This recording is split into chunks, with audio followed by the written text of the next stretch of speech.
Hello and welcome to our channel. Find that perfect position, the one where the world begins to soften at the edges. Settle in, let the rhythm of your own breathing become the only clock you need, and allow the ambient sounds of your life to fade into a gentle, distant hum. Tonight, we are not embarking on a journey to a land you know intimately from textbooks, not to a kingdom of gold-laden pharaohs whose faces are immortalized in stone, nor to a city of marble-columned philosophers whose names are as familiar to us as our own. We are not recounting the blood-soaked epics of legendary conquerors, men whose triumphs are carved into the triumphal stone of victory arches for all the world to see and remember. Instead, our voyage this evening takes us to a more ephemeral, more mysterious destination. We are venturing into the ghost of a civilization, a ghost that is impossibly vast, astonishingly brilliant, and profoundly unnervingly silent. Our destination lies in the fertile sun-baked plains of what is now Pakistan and northwest India, a land once cradled and nourished by a network of mighty rivers, a place where, over 4,500 years ago, thrived one of the world's very first, and in many respects most remarkable urban cultures, the Indus Valley civilization. To truly comprehend the staggering depth of this mystery, we must first travel back not to its magnificent peak, but to its accidental, almost sacrilegious rediscovery. Picture the scene. It is the 1850s, the height of the British Raj in India. The subcontinent is the jewel in the crown of Queen Victoria's global empire. But it is a jewel being rapidly and brutally transformed by the iron sinews of the Industrial Revolution. Imagine yourself as a British engineer, a man of purpose and pragmatism. Let's call him John Brunton. Your task is formidable, a project of imperial scale and ambition. You are charged with laying a railway line connecting the strategic port city of Karachi on the Arabian Sea with the historic cultural and administrative hub of Lahore in the Punjab. This iron road is designed to move troops, cotton, and grain across the vast expanse of the subcontinent, tightening the grip of empire. But you, John Brunton, have a mundane yet critical problem. Problem of geology. You need ballast. Mountains and mountains of it.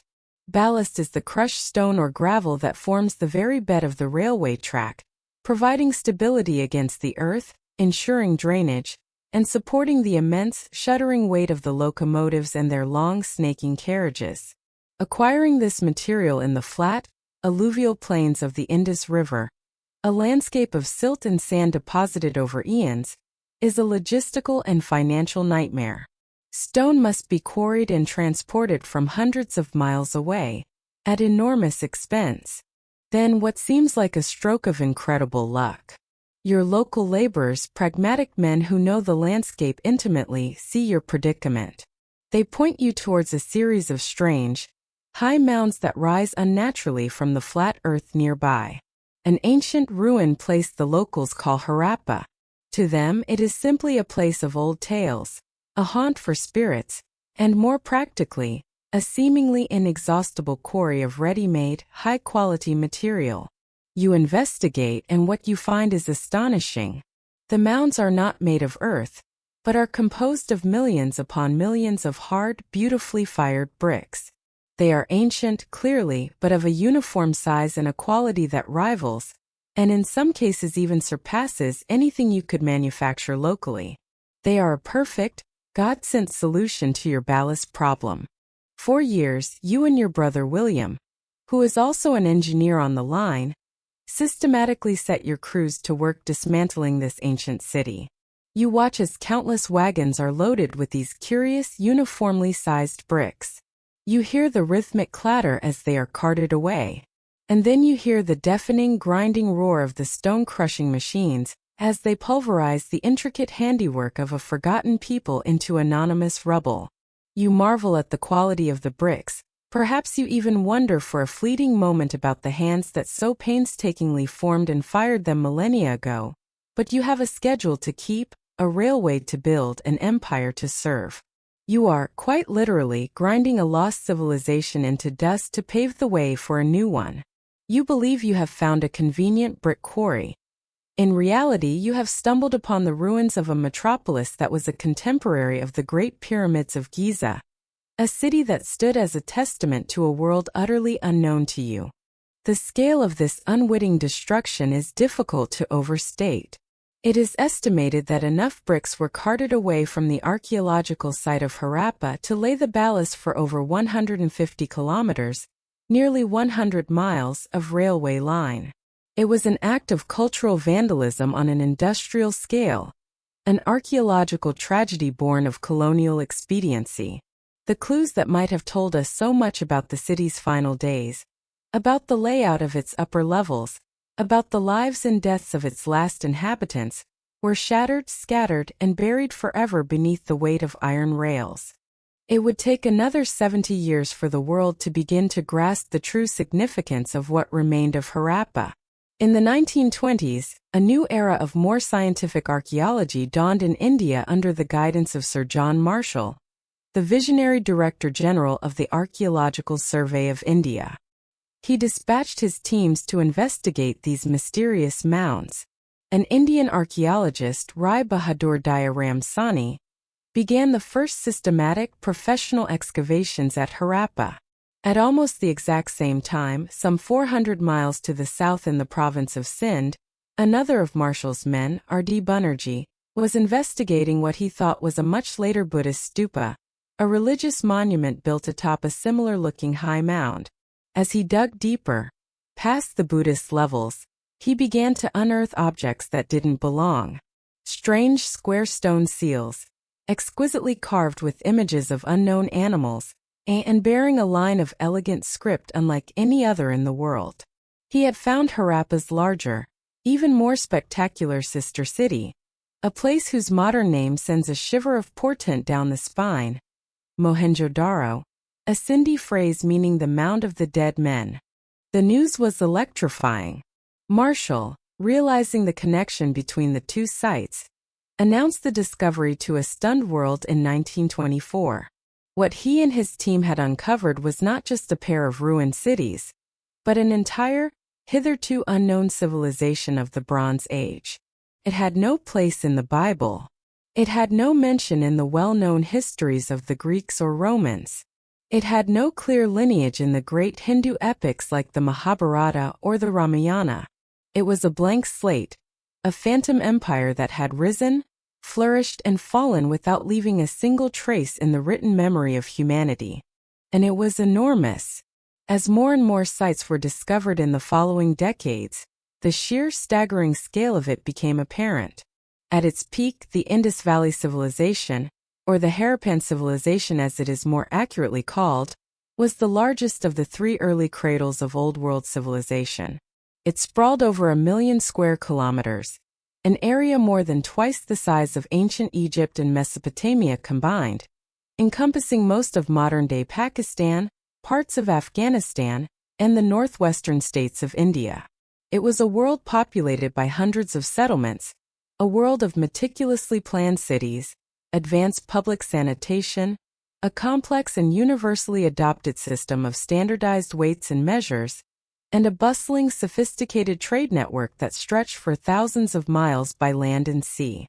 And yet, this is where the profound, overwhelming silence begins. The Egyptians left us their hieroglyphs, carved in stone on temple walls and painted in intricate detail on papyrus scrolls.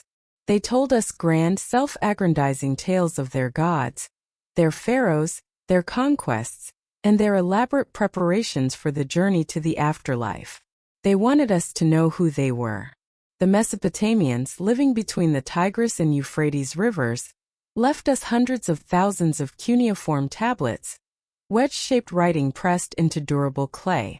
They detailed everything from epic myths like that of Gilgamesh, the king who sought immortality, to mundane laws, complex astronomical observations, diplomatic letters between rival kings, and even commercial receipts for shipments of beer and barley. These civilizations spoke to us, and we, through painstaking effort, eventually learned to listen. The Indus Valley Civilization, for all its staggering size and sophistication, left us with a script we cannot read. They left no grand palaces for powerful kings, No monumental statues of glorious warriors, no sprawling temple complexes dedicated to all-powerful gods whose names we could invoke in our studies. They built no pyramids to pierce the sky or massive ziggurats to commune with the heavens. They simply built magnificent, orderly, and strangely, unnervingly anonymous cities. Their greatest public works were for the public good, intricate drainage systems, communal wells, and public baths, not for the personal glorification of a ruling class. It's an almost shocking modesty for a civilization of such evident power and scope. And then, after nearly 1,000 years of stability and prosperity, from roughly 2600 to 1900 BCE, they vanished. Not in a day, not in a single fiery cataclysm, but in a slow, inexorable fade to black. The great baked brick cities were gradually abandoned, their populations dwindling over generations. The bustling, well-ordered streets fell silent, choked with wind-blown sand and refuse. The sophisticated drainage systems, once the pride of their engineers, clogged with filth and neglect. The elegant script, once used to mark goods and ownership across a vast trading empire, disappeared from use. The standardized system of weights and measures, the very language of their integrated economy, fell into disuse. The people of the Indus, once the masters of a vast and orderly world, seemed to simply walk away from it all, melting back into a rural landscape that would hold their secrets for the next 4 millennia. This is not just a story of a lost civilization. It is one of the greatest archaeological mysteries of all time. It is a cold case for 1,000 years old, with a victim the size of a subcontinent. What happened here? What silent, creeping catastrophe could bring such an advanced and widespread society to its knees? What brought about this great ancient collapse? Was it the ravages of a changing climate, a slow-motion environmental disaster that choked the rivers and starved the cities? Was it the thunderous arrival of foreign invaders, a violent conquest that erased a culture from the face of the earth? Or was it a slow internal decay, a complex social and economic system that simply broke under its own weight? A house of cards collapsing in on itself in a cascade of failures? Tonight, we will become detectives of the distant past. We will arm ourselves with the tools of the archaeologist, the climatologist, and the historian. We will walk the silent, ghostly grid of Mohenjo-Daro and Harappa. We will examine the clues left behind in the clay, the brick, the bone, and the stone. We will attempt to piece together a detailed portrait of this enigmatic society, to understand how they lived, how they thought, and what they valued, before we turn to the heart of the mystery, sifting through the evidence, weighing the competing theories that seek to explain their mysterious and protracted demise. This is the story of the Indus Valley Civilization, a world that mastered the art of urban living, only to be reclaimed by an unforgiving silence that continues to challenge and fascinate us today. Part 1. The Anatomy of a Silent Giant. To truly grasp the magnitude of the mystery of its end, we must first immerse ourselves in the miracle of its existence. We must build this world in our minds, brick by painstaking brick, before we can watch it fall. Let us transport ourselves across the chasm of time to the year 2500 BCE. In Egypt, the Old Kingdom is at its zenith. The Great Pyramid of Giza, a mountain of limestone and granite built as an eternal home and resurrection machine for the pharaoh Khufu, has recently been completed. It is a society utterly dominated by the concept of a divine king, a living God on earth, and the singular pursuit of an eternal afterlife for the elite. In Mesopotamia, the land between the rivers, the brilliant and fractious city-states of Sumer are locked in a constant, violent dance of diplomacy, trade, and warfare. Cities like Ur, Lagash, and Uruk are ruled by powerful Luguls or kings and Ensis or priests, who build massive stepped pyramids called ziggurats as homes for their city's patron deity, and who commission stone steels to celebrate their bloody military victories over their neighbors. These were societies built on an explicit, visible, and often brutal hierarchy, on the overwhelming power of gods and kings, their achievements broadcast in monumental stone and boastful clay.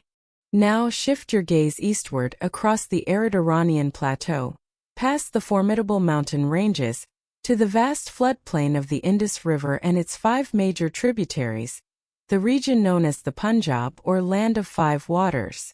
Here something profoundly radically different was happening. Something quieter, more uniform, more communal. Yet in many ways it was even more advanced in its conception of civic life.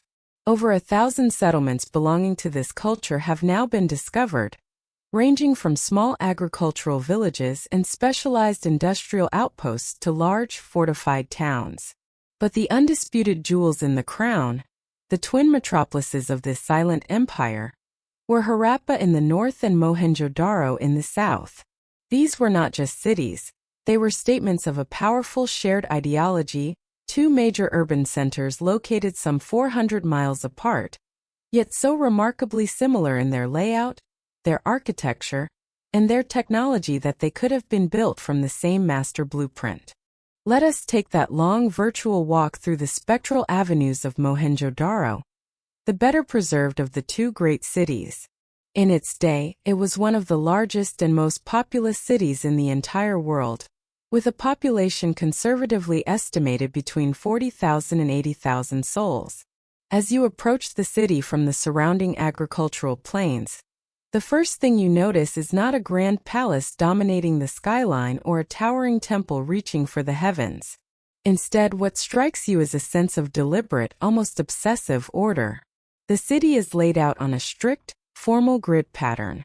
The main streets, some up to 10 meters wide enough for 2 ox carts to pass comfortably, run in dead straight lines north-south and east-west, intersecting at perfect right angles.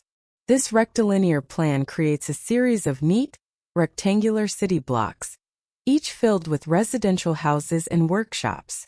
This was not the chaotic, organic tangle of narrow, winding, unpaved alleys that would characterize most of the world's cities for the next 4,000 years, from medieval London to ancient Rome. This was a city conceived with the planner's mind, a geometer's precision, a blueprint executed on a massive scale. It speaks of a central authority with incredible power, foresight, and a profound belief in order, reason, and standardization. But who were they? We have no name for them, no face, no title. The architect of this vast metropolis is completely, frustratingly, anonymous. The city itself is broadly divided into 2 distinct sections, a pattern repeated at Harappa and other major sites. To the east lies the vast lower town, the main residential and commercial area where the majority of the population, the artisans, the merchants, the farmers, the laborers lived and worked. To the west, starkly separated and built on a massive artificial platform of mud, brick, and earth to raise it high above the devastating potential of the annual river floods, is the area known to archaeologists as the Citadel. This was likely the administrative, political, and ceremonial heart of the city, a place of public ritual, governance, and refuge, fortified by imposing defensive walls and rectangular towers. Let's wander first into the labyrinthine, yet orderly streets of the lower town. It is a dense, bustling sea of reddish-brown baked brick houses. And these are not the simple mud huts of a peasant village. Many are substantial, well-constructed, multi-story buildings. They are typically constructed around a central, open-air courtyard, an architectural design that is both elegant and supremely practical for a hot climate, a design still common throughout South Asia today. This courtyard was the private heart of the home, providing light, ventilation, and a protected, secluded space for domestic activities like cooking, weaving, and socializing, away from the dust and public gaze of the street. The rooms, living quarters, kitchens, storage rooms, workshops all opened onto this central courtyard. The outer walls facing the street are often strikingly blank and windowless at ground level, with entry gained through a side alley, suggesting that a high value was placed on family privacy and domestic security. But the truly remarkable thing, a detail that seems small but speaks volumes about the nature of this civilization, is the breathtaking uniformity of the bricks themselves. Across this vast civilization, From the shores of the Arabian Sea to the foothills of the Himalayas, in every city, town, and outpost, the kiln-fired bricks used for construction were made to a standardized and strictly enforced size ratio of 1:2:4. The typical dimensions were about 7 centimeters high, 14 centimeters wide, and 28 centimeters long for structural walls, with half-sized bricks used for paving. Imagine the level of sophisticated organization, communication, and bureaucratic control required to enforce such a rigid standard over hundreds of thousands of square miles for centuries on end. It's like every construction company from California to New York using the exact same state-mandated building block. This incredible standardization suggests a highly integrated and centralized society, but one whose central power remains completely faceless and impersonal. It was a power expressed not through monuments to individuals, but through the fabric of everyday life. The true genius of the Indus Valley civilization, however, the aspect that sets them so far apart from their contemporaries, lies hidden from immediate view. It is tucked away inside the private houses and buried deep beneath the public streets. For it is here, in the realm of civic engineering, specifically sanitation and water management, that the Harappans were arguably more than 1,000 years ahead of their time, surpassing even the later achievements of the Romans. Let's step inside one of these typical courtyard houses again. Tucked into a corner of the ground floor, you would find a small paved room, often with a floor sloped towards a drain. This was the bathroom, and in it you would frequently find a toilet, a simple but effective structure made of brick, often with a commode-like seat and a vertical chute that sloped downwards and outwards through the wall. And here is the crucial point.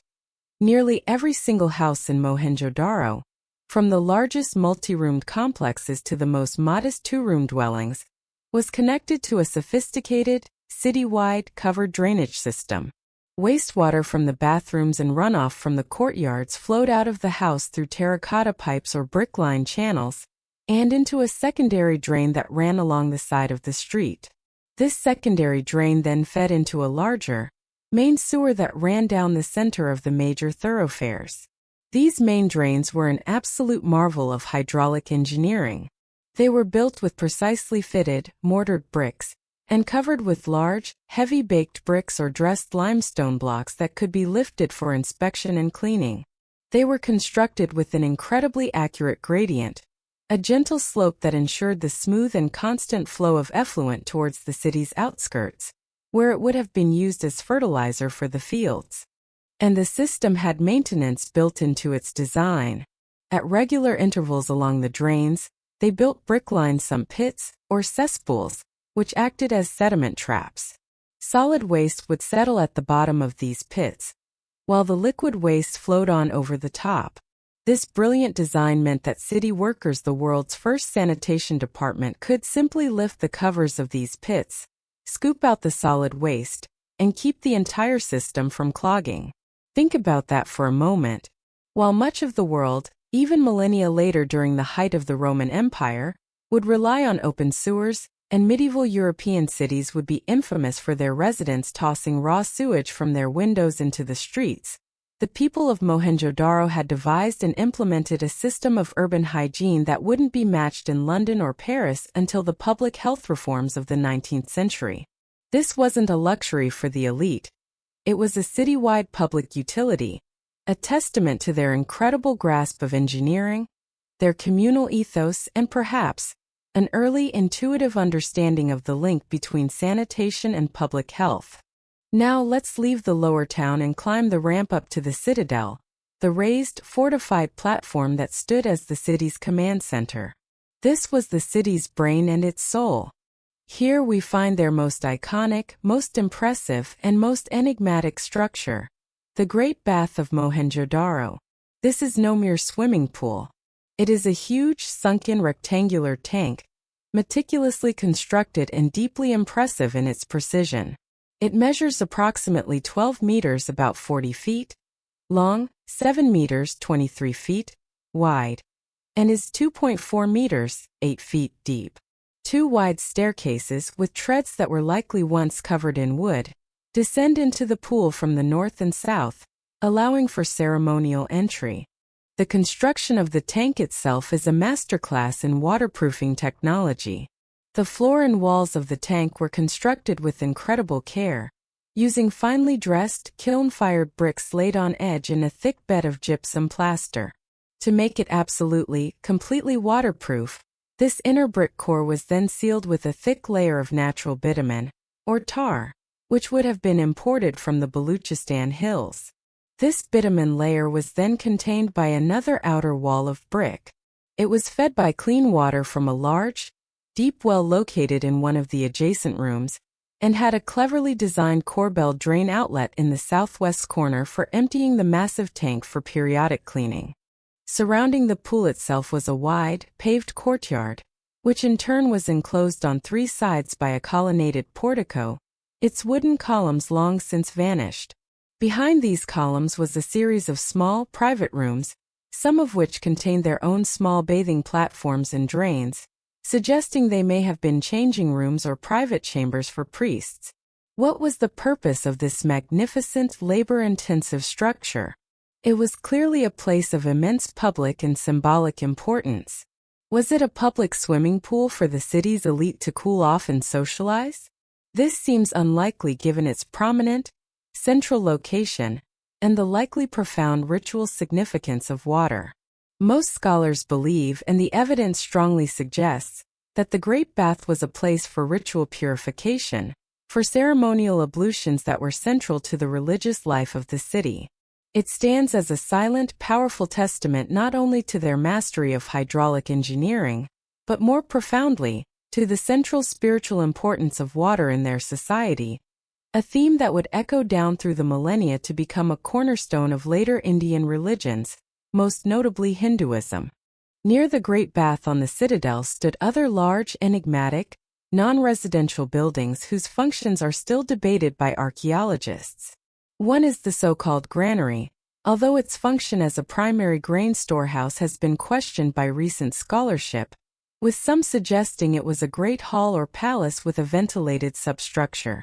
It was a massive building with a raised brick foundation crisscrossed by a network of air ducts to allow for circulation, presumably to prevent stored goods from rot and pests. Whether it held grain, bales of cotton, or other valuable trade goods, a building like this, or its even larger counterpart found at the city of Harappa, would have represented the collective wealth of the community.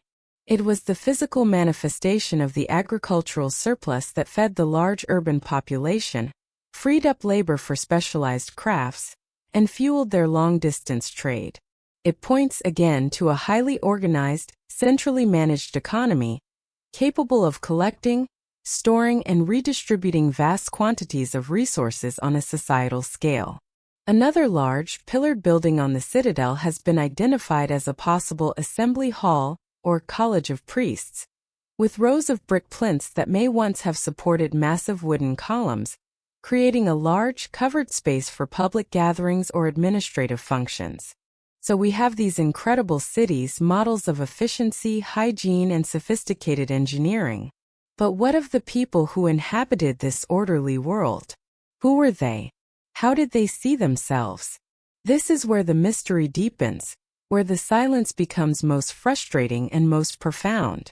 For all their architectural prowess and brilliant civic planning, they left behind a curiously impersonal, almost egoless world.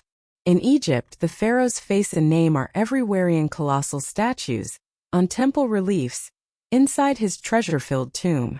In Mesopotamia, detailed steels and cylinder seals celebrate the military victories, the pious acts, and the divine lineage of named kings. Here, we find almost nothing of the sort. The most famous piece of sculpture to emerge from the ruins, the closest thing we have to a face for this civilization, is a small serene steatite statuette, just under 7 inches tall, found in the lower town of Mohenjo-Daro. It has been dubbed, with a great deal of speculation and romanticism, the Priest King. He is a dignified, solemn, powerful figure. His hair is neatly combed back, held in place by a fillet or headband that is tied at the back, with a circular ornament on the forehead. His beard is short, stylized, and precisely trimmed, His eyes, which were originally inlaid with shell or precious stone, are narrow and half-closed, giving him an expression of deep introspection, as if in meditation or a state of spiritual withdrawal. He wears a beautifully patterned cloak over his left shoulder, leaving his right arm bare, perhaps for making offerings. The cloak is decorated with a trefoil or three-leaf pattern, a motif that was originally filled with red pigment. This pattern is also found in Mesopotamia, Egypt, and the Persian Gulf, suggesting participation in a shared symbolic vocabulary of the Bronze Age elite. But who is he?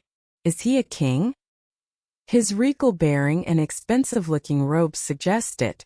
Is he a high priest? His meditative expression and the ritual nature of his garment point in that direction. Is he a respected elder, a clan leader, a wealthy merchant prince? We simply don't know.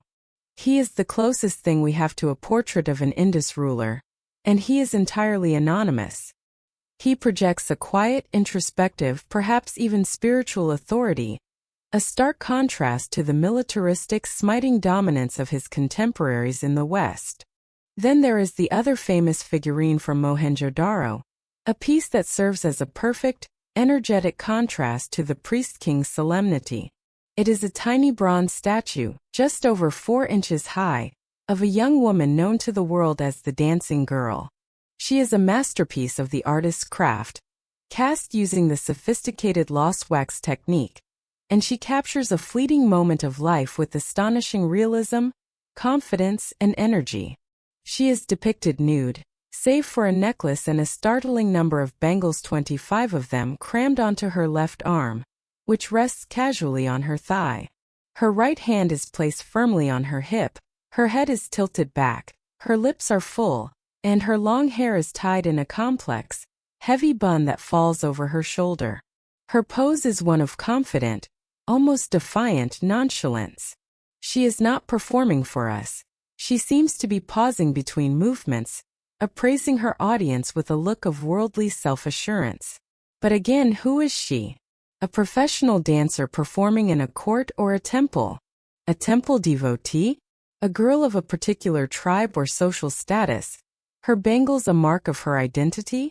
Her secrets, like those of her civilization, are lost to time. She is a brilliant spark of individual personality and life in an otherwise anonymous and uniform world. The most numerous, the most significant, and ultimately the most tantalizing clues the Indus people left behind for us are the thousands upon thousands of small square seals, typically about 1 inch to 1.5 inches across, intricately carved in reverse from soft steatite stone and then fired to harden them. Each seal is a miniature masterpiece of glyptic art. The lower portion of the seal typically features a beautifully and naturalistically rendered animal, a powerful zebu bull with its prominent hump and flowing dewlap, a formidable rhinoceros, a majestic elephant, a snarling tiger, or, most famously and most frequently, a mythical one-horned creature that looks like a combination of a bull and an antelope. So common is this graceful creature that many have dubbed it the Indus unicorn. Before this animal, there is often a strange, enigmatic object that looks like a standard or a portable ritual brazier. But the most important part of the seal, the part that holds the key to their world, is at the very top. Here we find a line of symbols, a script made of elegant, complex, pictograph-like characters. This is the writing of the Indus Valley civilization, and it is completely, maddeningly, and totally undeciphered. For a century, some of the world's best minds, linguists, cryptographers, computer scientists, and archaeologists, have thrown themselves at the monumental challenge of cracking this code. The difficulties are immense. We have over 4,000 inscribed objects, mostly seals and pottery markings, but the inscriptions are incredibly, frustratingly short. The average text is only 5 symbols long. The longest continuous text found on a single surface is a mere 17 symbols long, found on a 3-sided tablet. There is no Rosetta Stone, no bilingual or trilingual inscription to provide a key, like the one that allowed Champollion to decipher Egyptian hieroglyphs. We don't even know for certain which direction it was written in, though the consensus, based on cramping of symbols on the left edge, is that it was written from right to left. Most importantly, we do not know what language family the script represents. Is it an early member of the Dravidian family of languages, which are today spoken predominantly in southern India and in pockets of Pakistan by the Brahwi people? This is a leading and plausible hypothesis, championed by distinguished scholars like the Finnish Indologist Asko Parpala, who has dedicated his life to the problem. Or is it an ancestor of the Indo-Aryan languages, like Sanskrit, that came to dominate northern India in later periods? This is less likely given the timeline, but not impossible. Or is it something else entirely? A language isolate with no known living relatives like Sumerian, its voice extinguished forever from the world? The debate rages on, filled with brilliant scholarship, passionate arguments, and it must be said a fair amount of fringe nonsense. Some have even argued that it's not a true writing system at all, but merely a collection of non-linguistic symbols like heraldic emblems or religious icons. However, most serious scholars reject this, pointing to the clear statistical patterns, the repetition of signs, and the complex structure within the script that are characteristic of a true language encoding system. These seals, found as far away as Mesopotamia and the Persian Gulf, were almost certainly used for administrative and economic purposes. They would have been pressed into wet clay tags, known as bulli, that were attached to rope sealing bundles of goods, functioning as a mark of ownership, a guarantee of quality, or a bill of lading from a specific merchant or institution. They are the locked diary of an entire civilization's commerce, administration, and identity. Until we can read them, the people of the Indus will remain essentially voiceless. Their thoughts, their beliefs, their history, their names of their kings and gods all trapped behind a beautiful, elegant, and impenetrable veil of silent symbols. Part 2. The Great Unraveling. Let us now turn from the vibrant life of this civilization to its slow, protracted death. For centuries, this complex, integrated, and prosperous society thrived. And then it all began to fall apart. The process was not sudden, not a single catastrophic event, but a terminal decline that stretched over generations. Starting around 1900 BCE, the intricate systems that held the Harappan world together begin to visibly break down. This period, from roughly 1900 to 1300 BCE, is often called the Late Harappan or Post-Urban Phase, and it is a period of fragmentation and decay. In the great cities, the signs of this decline are stark and undeniable. The meticulous urban planning that defined their golden age ceases entirely. New houses are built haphazardly, of poor quality materials, often using broken, reused bricks from older decaying structures. These new constructions encroach on the once clear public streets, blocking thoroughfares. Large, elegant courtyard homes are crudely subdivided into smaller, cramped dwellings with the addition of flimsy partition walls, suggesting either a breakdown of social order or an influx of rural refugees into a city that can no longer cope. Most tellingly, the magnificent drainage systems, the hallmark of their civic pride, clog up with filth and fall into disrepair, turning the once hygienic streets into open sewers. The sophisticated material culture that was so uniform across the empire becomes impoverished and localized.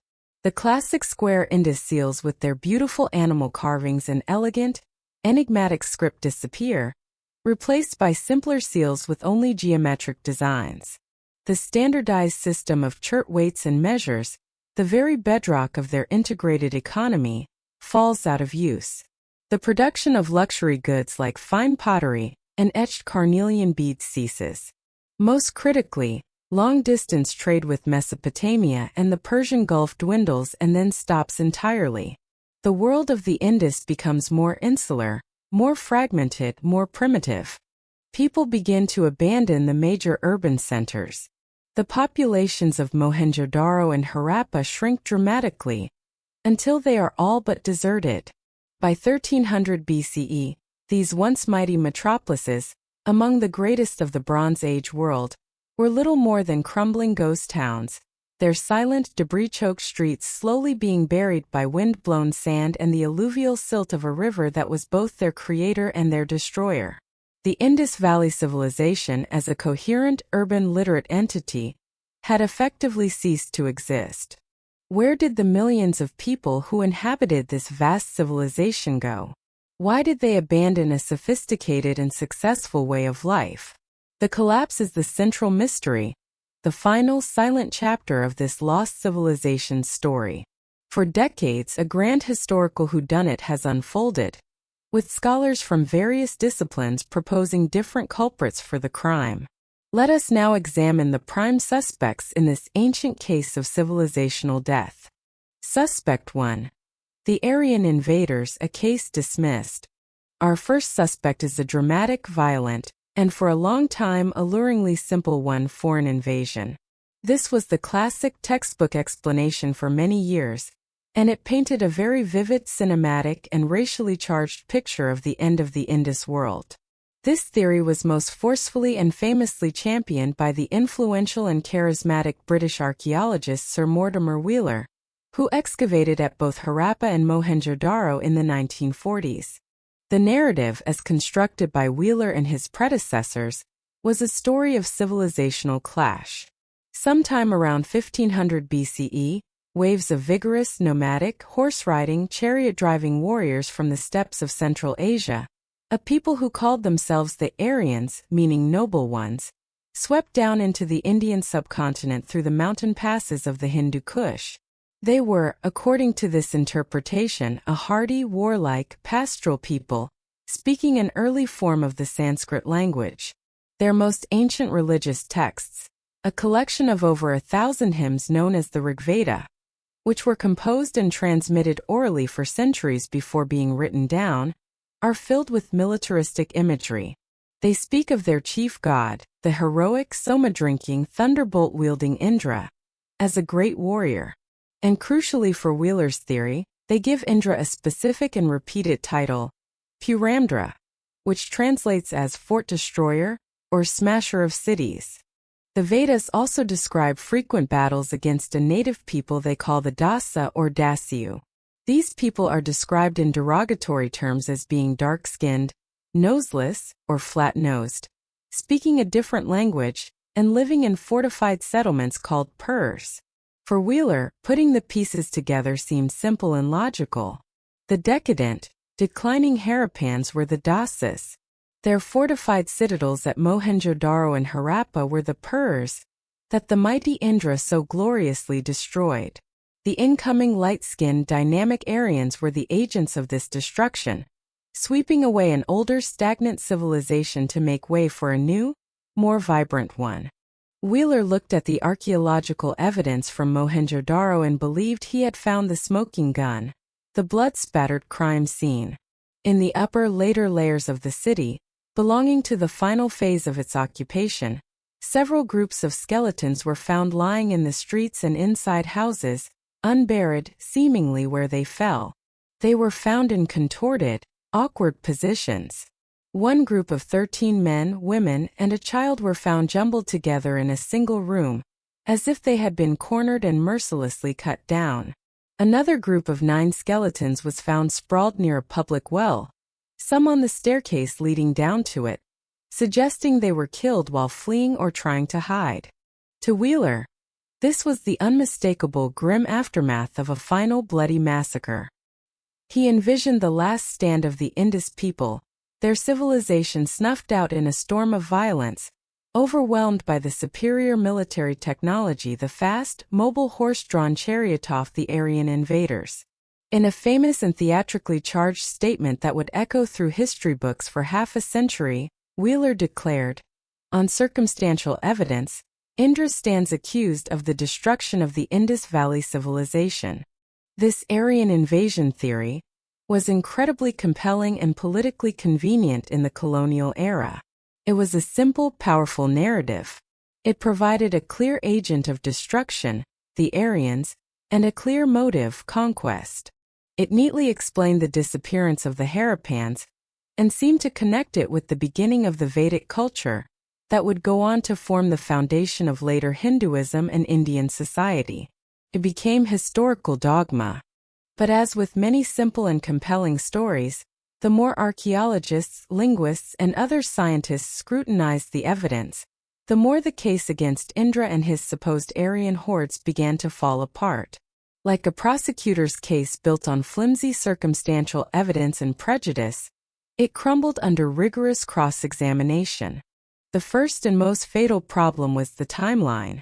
The invasion theory has a gaping chronological flaw.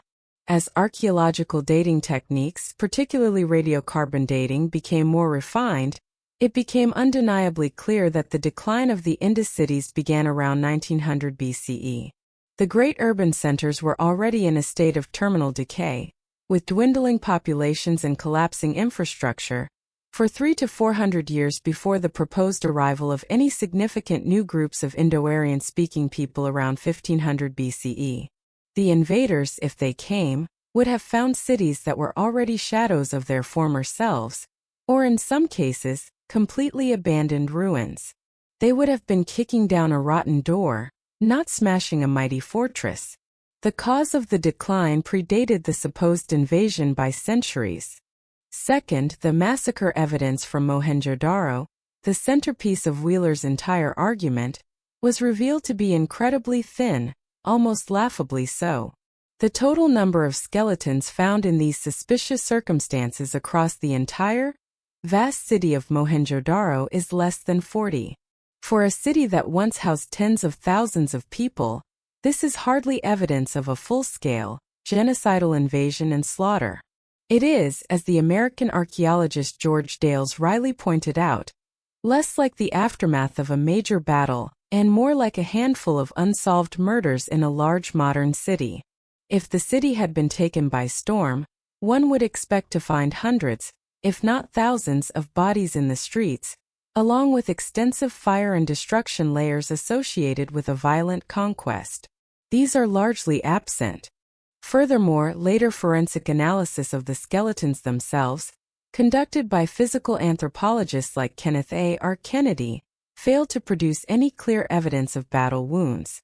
Kennedy re-examined the massacre skeletons and found no signs of sword cuts, no arrowheads embedded in bones, no crushed skulls consistent with blows from a mace or battle axe. Many of the skeletons showed signs of chronic disease, such as anemia and arthritis, suggesting a population under severe stress. Kennedy concluded that these unfortunate individuals had likely died from various causes, including disease and starvation, over a period of time, and their unceremonious burial or lack thereof was more likely a tragic sign of a complete breakdown of civic services and social norms, where the living were too few, too weak, or too disorganized to perform proper funeral rites. The dramatic last stand at the Mound of the Dead was a myth, a product of Wheeler's romantic Homeric imagination. Finally, the interpretation of the Rigveda as a literal historical account of a physical invasion has also been seriously challenged by modern scholarship. The hymns are complex religious and mythological texts, not historical chronicles.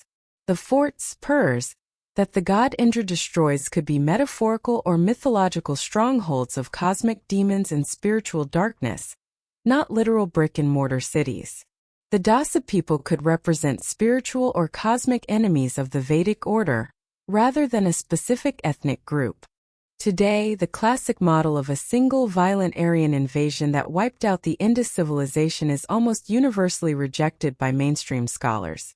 While the migration of Indo-Aryan-speaking peoples into the subcontinent during the second millennium BCE is a widely accepted linguistic and archaeological reality, it is now seen as a much more complex, protracted, and likely largely peaceful process of cultural interaction, intermingling, and synthesis, rather than a straightforward military conquest. These new groups were moving into a political and demographic vacuum, left by an already collapsing society. They were not the cause of the collapse itself. The verdict is in: Indra is acquitted. The search for the real killer of the Indus Valley civilization had to turn elsewhere, towards forces far more powerful and impersonal than any human army.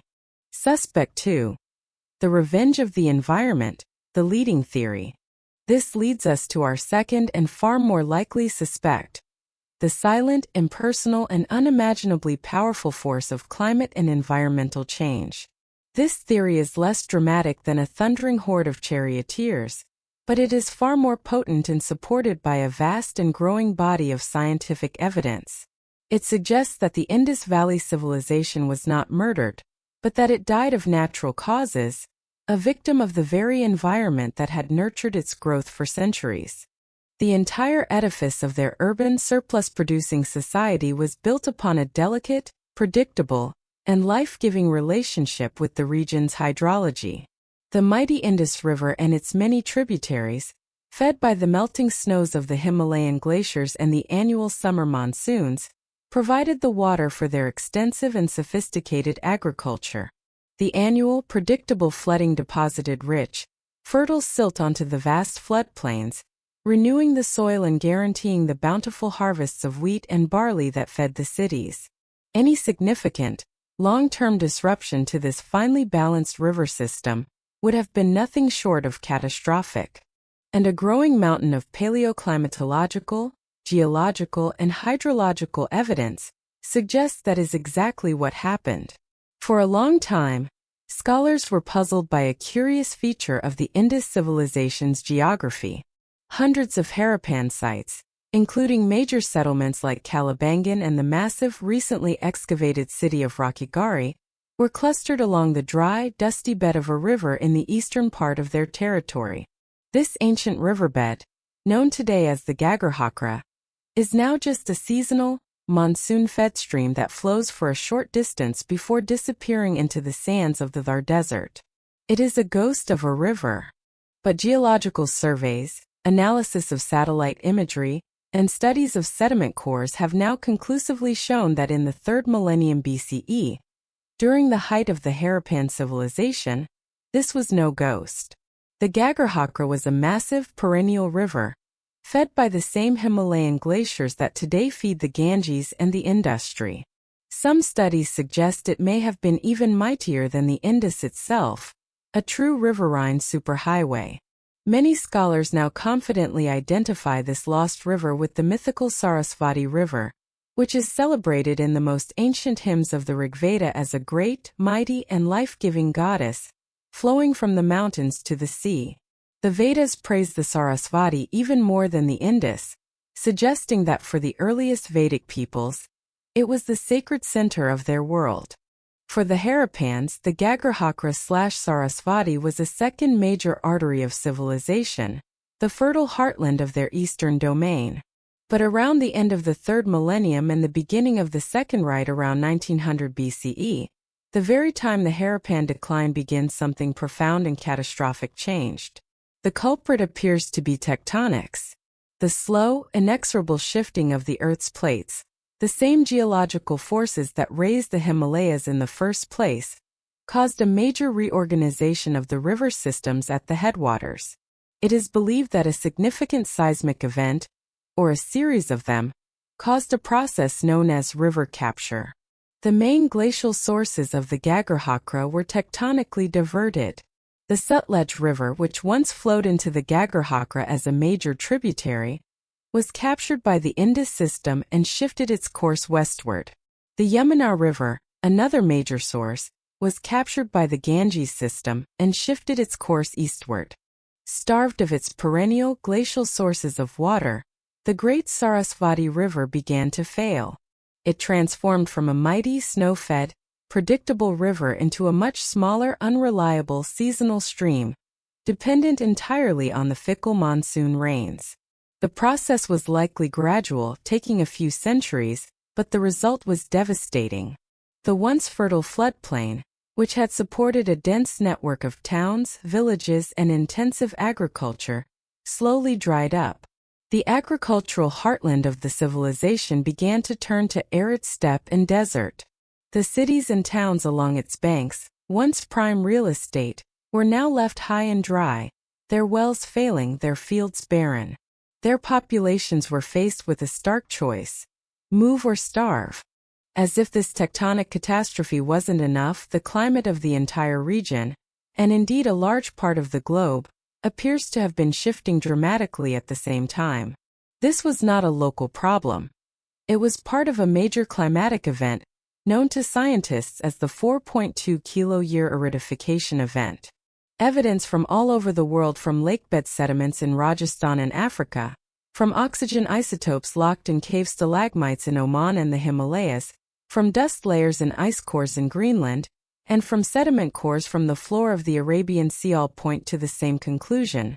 Beginning around 2200 BCE and intensifying after 2000 BCE, the pattern of the Indian summer monsoon, the great engine of South Asian agriculture, underwent a significant and prolonged change. It became substantially weaker, more erratic and less predictable. This weakening of the monsoon delivered a devastating 1-2 punch to the already struggling Harappans. In the eastern part of their realm, the great Gagarhakra River was drying up due to tectonic shifts. Throughout their entire territory, the failing monsoons meant less rainfall for agriculture, particularly for crops grown away from the main river channels. And along the Indus River proper in the west, the situation was dangerously complex. While the Indus itself is primarily fed by Himalayan snowmelt and is less dependent on the monsoon for its total flow, a shifting climate doesn't just mean drought. It can also lead to more extreme and unpredictable weather events. The rhythm of the seasons was broken. The archaeological record at cities like Mohenjo-daro, Lothal, and Chandhu-daro provides dramatic, muddy evidence of this.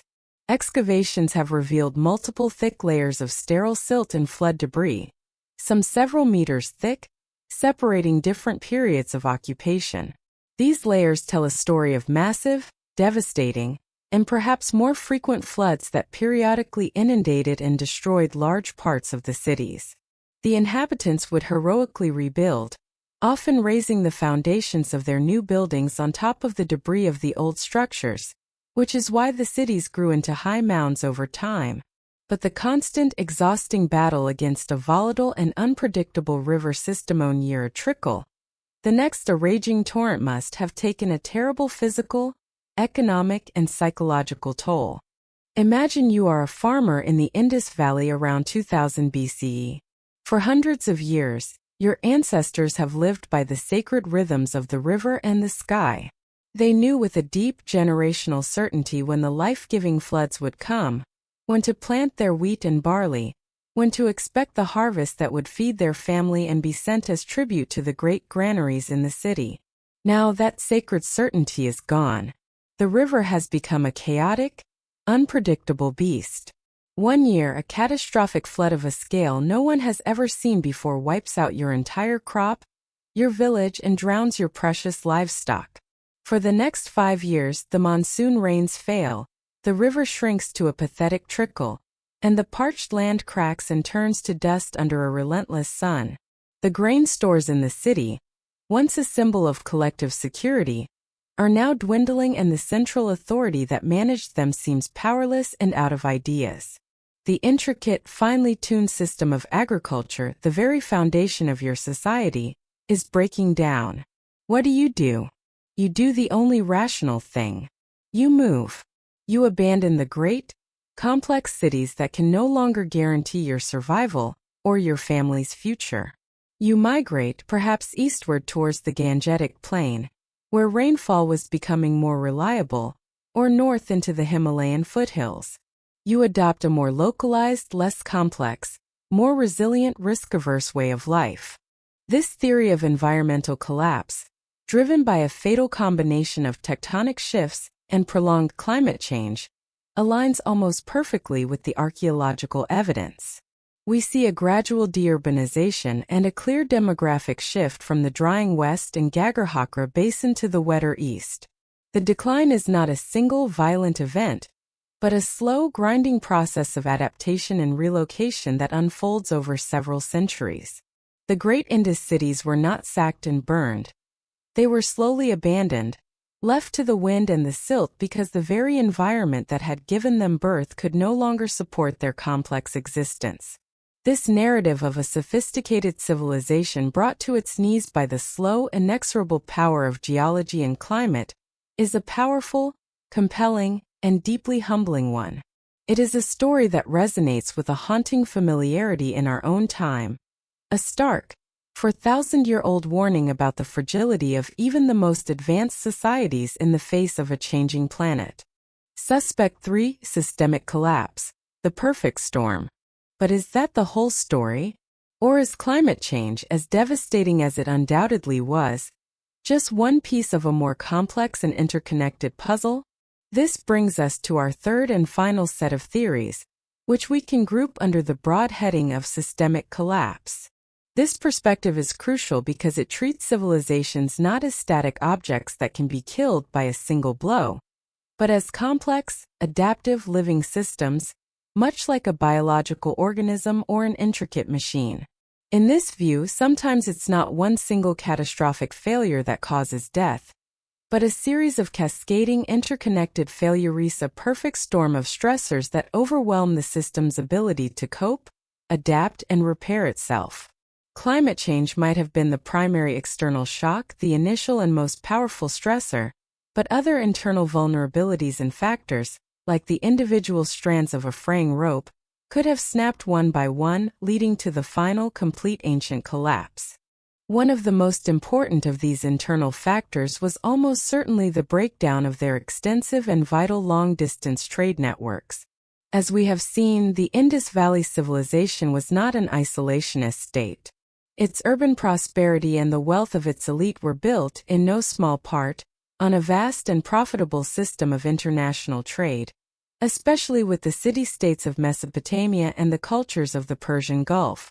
The Indus was a major exporter of high-value luxury goods.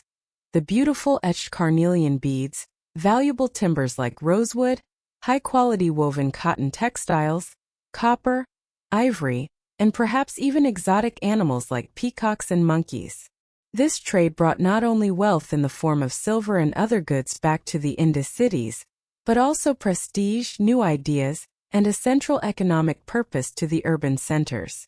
But right around the same time the Indus climate was beginning its disastrous shift, its major trading partners in Mesopotamia were also experiencing their own period of profound political instability, warfare, and economic collapse. The powerful Akkadian Empire, whose kings had boasted of Melian ships docking in their harbors, had collapsed around 2200 BCE, partly due to the same regional drought. Later, the Great Sumerian Revival under the Third Dynasty of Ur, another key trading partner, also disintegrated into chaos around 2000 BCE. The entire Near East was entering a dark age of disruption and fragmentation. This would have had a severe, perhaps fatal, impact on the export-oriented sectors of the Harappan economy. The demand for their luxury goods in a war-torn and impoverished Mesopotamia would have plummeted. The sea and land routes may have become more dangerous and less profitable due to a lack of political stability and security at the other end. What happens to a society where a significant portion of the urban economy and the prestige of the ruling elite is based on international trade, when its biggest and most important customer goes out of business? The workshops producing goods for export would have scaled back or closed down. The merchants who facilitated this trade would have lost their fortunes. The entire economic engine of the great coastal port cities like Lothal, with its massive brick-lined dock, would have sputtered and stalled. This loss of wealth, external connections, and a key source of elite power could have severely weakened the authority of the central government, whoever they were. Their power may have been derived from their ability to organize and profit from this trade, and when the trade died, so did a key pillar of their power and legitimacy. Another deadly factor in this systemic breakdown may have been disease.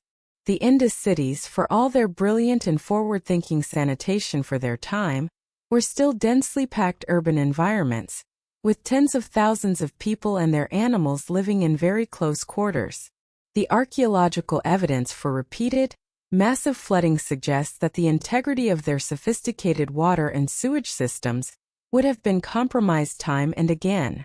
Imagine a scenario where a massive flood inundates Mohenjo-Daro, mixing the river water with the contents of the thousands of household cesspits and the public sewage drains. This is a perfect nightmarish recipe for the explosive outbreak and rapid spread of deadly, waterborne epidemic diseases like cholera and typhoid. Could a devastating epidemic or a series of them have swept through the crowded, stressed, and increasingly unsanitary cities, killing a significant portion of the population and creating unimaginable social chaos? While direct evidence for specific pathogens is almost impossible to find after 4 millennia, this scenario is highly plausible and fits the evidence well. The unburied skeletons at Mohenjo-Daro, once thought to be the victims of a dramatic massacre, could just as easily be the tragic victims of a virulent plague, left where they fell because the society no longer had the healthy manpower, the resources, or the organizational capacity to deal with its dead in the traditional manner. Widespread famine resulting from the ongoing agricultural crisis would have also left the population malnourished, weakened, and far more susceptible to infectious disease, creating a vicious, deadly cycle of famine, pestilence, and social disintegration. This leads us to the final and perhaps most crucial element of the system collapse theory: a fatal crisis of ideology and social cohesion. The power and authority of the enigmatic, anonymous Indus rulers, whether they were priest-kings, merchant councils, or a bureaucratic oligarchy, seems to have been based on their ability to successfully and competently manage the complex, integrated systems of their civilization. Their legitimacy was likely tied directly to their perceived success.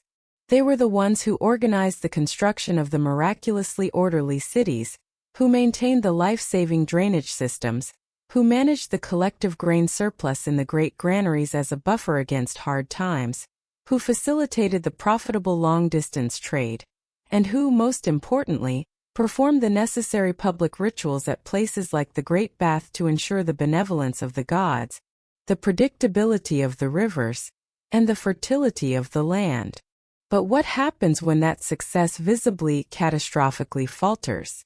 What happens when the rulers can no longer deliver on their implicit promises of stability, order, and prosperity? When the great Gagrahakra River dries up and the monsoons fail year after year, the people would naturally begin to question the efficacy of their rulers' rituals and the power of their gods. The heavens, it would seem, had abandoned them. When the granaries are empty and famine stalks the land, the people would question the competence and fairness of the central administration. When the drains are clogged and disease is rampant in the streets, they would lose all faith in the civic order. When the trade routes close and the wealth that defined urban life stops flowing in, they would question the very economic model of their society.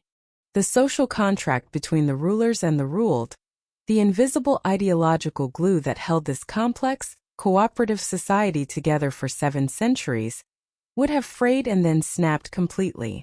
Without trust in the central authority, the intricate cooperative systems that made urban life possible, the communal maintenance of public drains, the collection of taxes in the form of grain, the enforcement of standardized weights and measures would all collapse. People would stop cooperating with and contributing to a system that was so clearly failing them. They would revert to more local, more immediate, kin-based allegiances. This internal decay, this loss of faith in the very ideology that had held their world together, could have been the final fatal blow. The civilization wasn't overthrown. It simply dissolved from within, its people walking away from a failed experiment in large-scale urban living. So, which theory is correct? Was it invasion, climate change, or internal system collapse? The truth, as is so often the case in the complex tapestry of history, is that there is almost certainly no single, simple culprit. The ancient collapse of the Indus Valley civilization was not a straightforward case of A, B, or C. It was a perfect storm, a textbook example of a complex system reaching a catastrophic tipping point. The slow, grinding, relentless pressure of climate change and environmental degradation was almost certainly the primary engine of the crisis.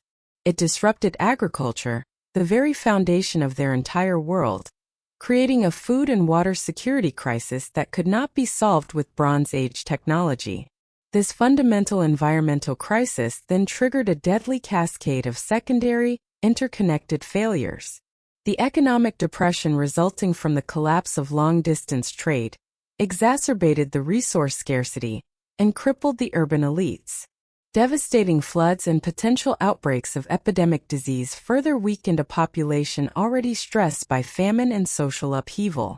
And all of these factors culminated in a profound social and political crisis, a complete loss of faith in the ruling elite and the ideology that underpinned their entire society.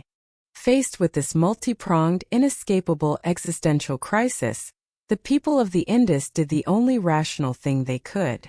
They adapted by moving. They voted with their feet. They abandoned the large, complex, and now failing cities that had become death traps of famine and disease, and they dispersed into smaller, more self-sufficient, and more resilient rural villages. They moved eastward, following the shifting monsoon patterns to the more fertile and better-watered Gangetic Plain. The great unraveling was complete. The end of the Indus Valley civilization was not a sudden, dramatic death. It was a long, slow fading. A great, complex, urban world, built over centuries of cooperation and ingenuity, simply became unsustainable in the face of overwhelming environmental and social pressures. The ghost cities they left behind are a silent, powerful monument to this process of collapse, adaptation, and transformation. Part 3. The Lingering Ghost and the Modern Mirror. And so we stand at the end of our long and detailed investigation. The great cities are empty, windswept ruins. The elegant script remains an unread, taunting riddle. The serene faces of their rulers remain nameless. We are left with the faint, haunting echoes of a once great world and a profound, lingering sense of mystery. But the story does not end entirely with the silence and the dust. For the legacy of the Indus Valley civilization, its cultural DNA, did not completely disappear from the face of the earth. It lingered like a recessive gene, like a cultural ghost, in the societies, religions, and traditions that followed it on the Indian subcontinent. As the de-urbanized Harappan populations dispersed into smaller rural villages across northern India, they did not vanish. They merged and mingled with other groups, including the newly arriving Indo-Aryan-speaking peoples who were trickling in from the northwest. In this great cultural melting pot of the second millennium BCE, a new composite culture was forged. The Harappans carried their knowledge, their technologies, their artistic motifs, and their deep-seated beliefs with them. And in this great cultural synthesis, many scholars see the faint, but unmistakable seeds of later Indian civilization, particularly the complex web of traditions that would evolve into Hinduism. The legacy is tantalizingly suggestive, a game of connecting historical dots across a misty chasm of time. The profound emphasis on ritual bathing and the spiritual purity of water, so dramatically and monumentally exemplified by the Great Bath of Mohenjo-Daro, remains a central and highly visible pillar of modern Hinduism, practiced daily by millions in sacred rivers like the Ganges. The enigmatic horned figure found on several seals, seated in a formal yoga-like posture asana, surrounded by animals, is seen by many scholars, including Sir John Marshall himself, as a clear prototype of the great god Shiva in his ancient aspect as Pashupati, the lord of the beasts, and as a Mahayogi, the great ascetic. The deep reverence for the sacred bull, so powerful and prominent on the Harappan seals, continues in Indian culture with the honored, sacred status of the Zebu bull, Nandi, the vehicle of Shiva. The worship of mother goddesses, strongly suggested by the thousands of terracotta female figurines found at virtually every site, may be a distant precursor to the later, powerful traditions of Shakti and Devi worship.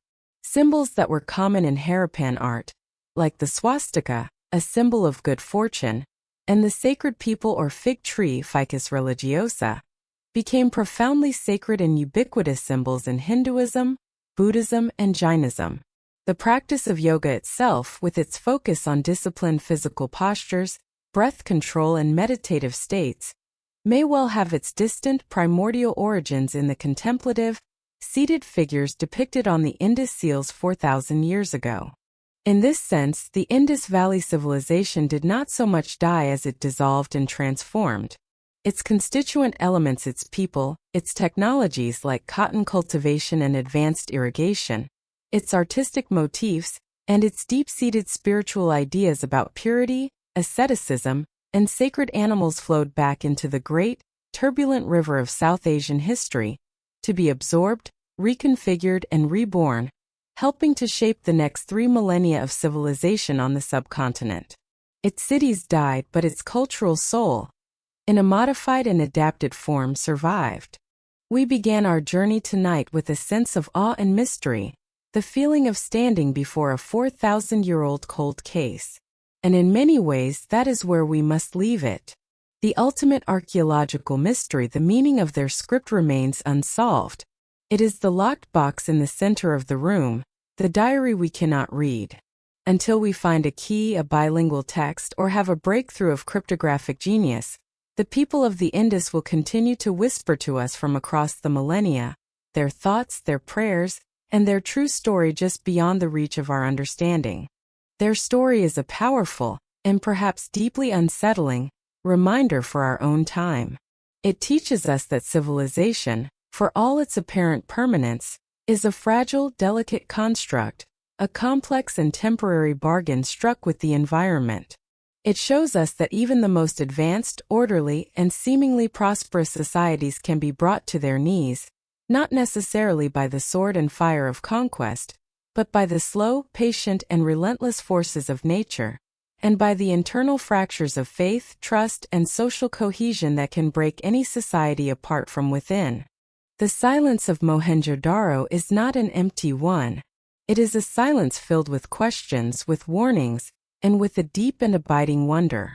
It challenges our very assumptions about what makes a civilization great. Is it glorious pyramids and boastful monuments to kings? Or is it public health, civic order, and social equity? It forces us to confront the profound precariousness of our own complex, interconnected, globalized present.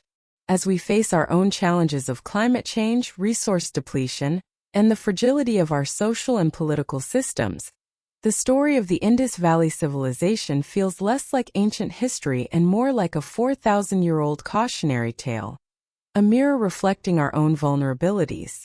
What are your thoughts on this great ancient collapse? After hearing all the evidence, where do you stand?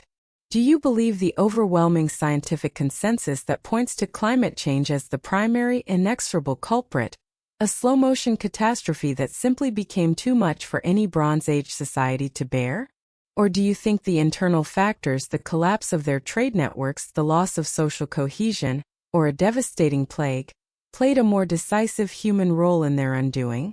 Is there a piece of this puzzle we are still missing, perhaps hidden in plain sight in the archaeological record, or locked away forever in their beautiful, undeciphered script, that could change everything we think we know? Let me know your theories, your questions, and your reflections in the comments below. The beauty of a mystery this old and this profound is that we can all be detectives. I truly enjoy reading the different perspectives and the intricate theories that arise from these deep historical questions. If you found yourself captivated and intrigued by this very deep dive into one of history's greatest lost civilizations and its enigmatic end, please consider giving this audio a like and subscribing to Bedtime History. Your support is what makes it possible for us to continue these long, detailed journeys into the forgotten corners of our past, exploring the stories, the triumphs, the tragedies, and the enduring mysteries that lie waiting for us in the quiet of the night. Thank you for joining me on this extended voyage into the dust and silence of the distant past. And now, as you close your eyes and drift off to sleep, perhaps you'll imagine the orderly, silent streets of Mohenjo-Daro, bathed in the moonlight of 4,000 years ago, a testament to a world both brilliantly advanced and tragically lost. It is a powerful lesson, echoing from the ruins, that nothing, not even the greatest of civilizations, is meant to last forever. Sleep well.